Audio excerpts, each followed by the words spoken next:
Hola, esto es BBVA Acentos. Acentos. Acentos. Acentos. Acentos. Acentos. Los podcasts de BBVA.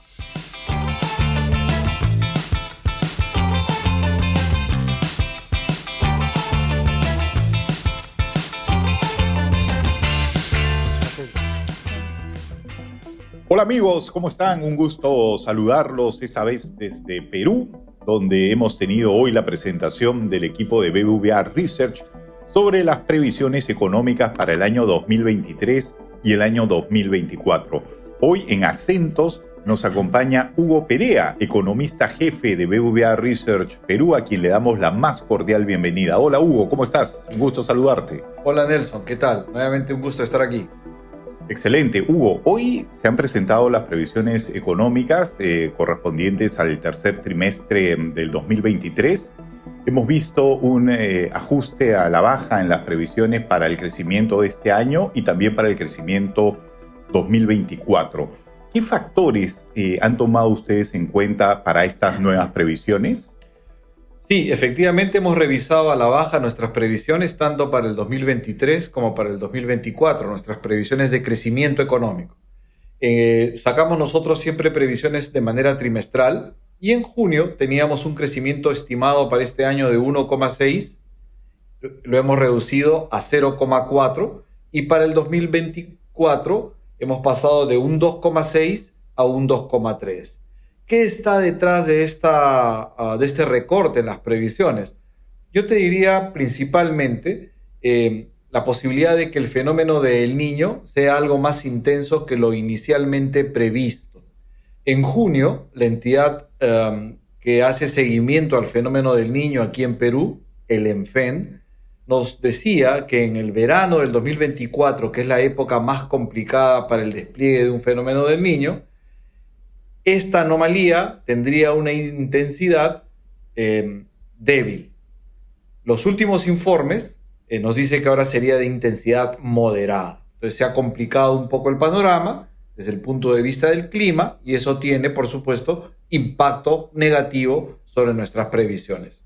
El otro elemento importante es que la respuesta del gasto privado a este entorno de desaceleración económica que hemos visto y al fenómeno del Niño ha sido algo más intenso. Entonces estamos anticipando que esa mayor sensibilidad del gasto privado en términos de ser más cautelosos se podría mantener todavía algunos meses más. Y eso también es otro elemento importante que está afectando nuestras previsiones. Y finalmente hemos revisado, o el equipo de BBVA Research, el equipo que ve China, ha revisado a la baja sus previsiones para este país, que es nuestro principal socio comercial y también nos está restando alguna décima de crecimiento, ¿no? Hugo, hay un tema muy sensible que se ha visto en los últimos meses. Vemos que la inflación se ha ido ya moderando en las últimas semanas. Se están viendo los precios en el mercado peruano ya cada vez volviendo a cierta normalidad o en todo caso no creciendo en la medida en la que estaban aumentando. Y luego tenemos también el tema del tipo de cambio que sí estamos viendo cómo la moneda norteamericana se está fortaleciendo en el mercado peruano. ¿Cuál es tu visión de la inflación en este último trimestre del año y también cómo crees que va a terminar el tipo de cambio del 2023? Sí, gracias Nelson por la pregunta. Efectivamente, la inflación ha venido moderándose en las últimas lecturas.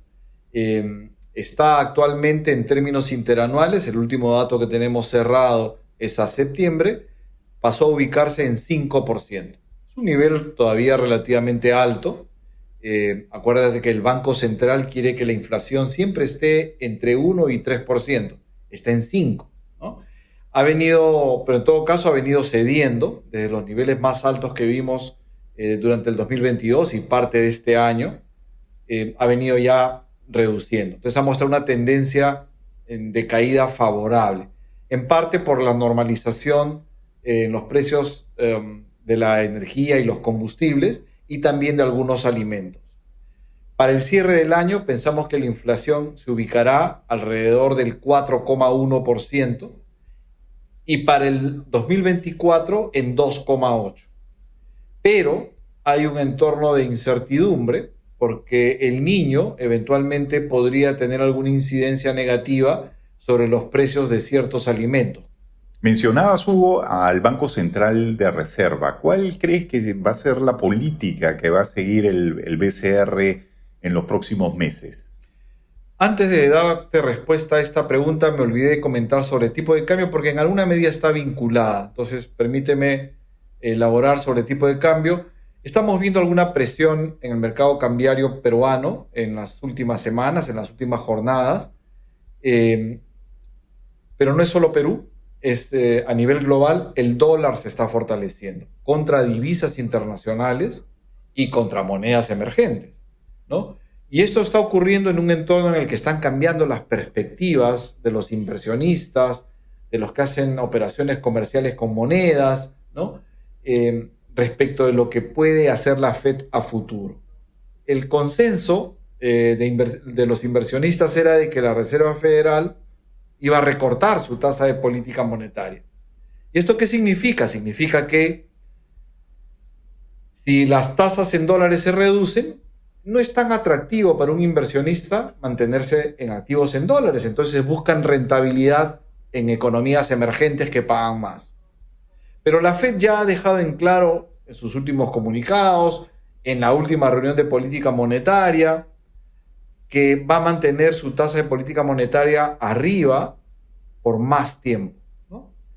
Y en ese entorno, los inversionistas están recomponiendo su portafolio. Dicen, si las tasas en dólares no van a bajar, entonces reduzco mi exposición a emergentes, liquido mis activos en Perú, en Chile, Colombia, y compro activos en dólares, ¿no? Porque la rentabilidad todavía parece que va a estar mejor ahí.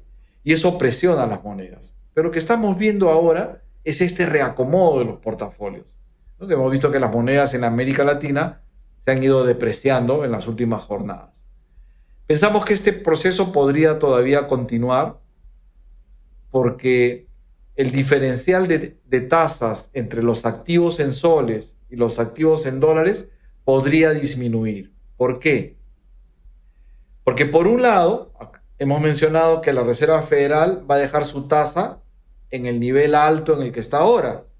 Pero por otro lado, por ejemplo, bancos centrales en América Latina ya empezaron a recortar tasas de política monetaria. Y el Banco Central de Perú también. Entonces, ese diferencial se va a ir reduciendo. Y eso va a presionar un poco más el tipo de cambio. Presiones al alza, es decir, presiones de depreciación.